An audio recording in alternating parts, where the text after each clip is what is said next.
বন্ধুরা, কুসুমকে সিঁদুর পরিয়ে সবার সামনে বিয়ে করে নিল আয়ুষ্মান। বিস্তারিত জানতে হলে ভিডিওটি না টেনে সম্পূর্ণ দেখতে থাকো।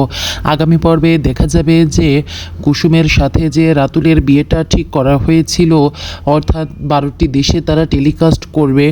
এই জন্য তখন সিঁদুর দানের সময় দেখা যায় যে ভুলে আয়ুষ্মানের হাত থেকে সিঁদুর পড়ে যায় কুসুমের স্মৃতিতে। বন্ধুরা, তারপর ইন্দ্রাণী অনেক রেগে যায় এবং সবাই আলোচনা করতে থাকে, কারণ এটা লাইভ টেলিকাস্ট হচ্ছিল এবং কথাবার্তাও সব লাইভে হচ্ছিল। ইন্দ্রাণী কিছু বলতেও পারে না। ইন্দ্রাণী ভাবে যে এটা কি হচ্ছে, কিন্তু সবার সামনে কোনো সিন ক্রিয়েটও করতে পারে না। তখন আয়ুষ্মানকে বলে, আয়ুষ্মান তুমি কি করছো?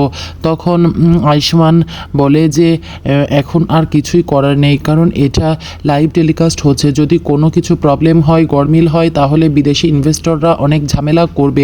আমাকে যেভাবেই হোক এটা চালিয়ে যেতে হবে। অন্যদিকে দেখা যায় রাতুল অনেক অবাক হয়ে যায় এবং ভাবে এটা কি হচ্ছে। ঈশানও অবাক হয়ে যায়, কিন্তু ঈশান মনে মনে খুশি হয়। আবার দেখা যায় মীনাক্ষী ও দেবলীনা দুজনে মিলে খুব রেগে যায় আর বলে, কি করতে চেয়েছিলাম আর কি হয়ে গেল? তুমি কি ভালোভাবে জুসটা খাওয়াতে পারোনি কুসুমকে? মীনাক্ষীকে রাগারাগি করতে থাকে দেবলীনা। এদিকে দেখা যায় কুসুমের বাবা অনেক রাগ করে। শঙ্কর বলে, কুসুম মা তুই এটা কি করছিস?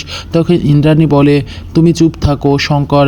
এইদিকে দেখা যায় সবাই ভাবে যে আয়ুষ্মানই কুসুমের বর, এই ভেবে সবাই খুশিতে হাততালি দিতে থাকে এবং বিয়েটা পরবর্তীভাবে সম্পন্ন করার জন্য সবাই বলে যে তোমরা এগিয়ে যাও, তোমরা এখনও থেমে আছো কেন?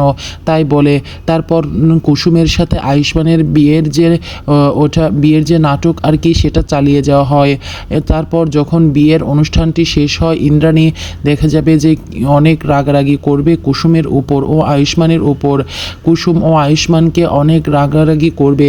বন্ধুরা, পরবর্তী নতুন আপডেট ও ধামাকা জানতে হলে আমার চ্যানেলটিকে সাবস্ক্রাইব করে লাইক শেয়ার কমেন্ট করে পাশে থাকবে।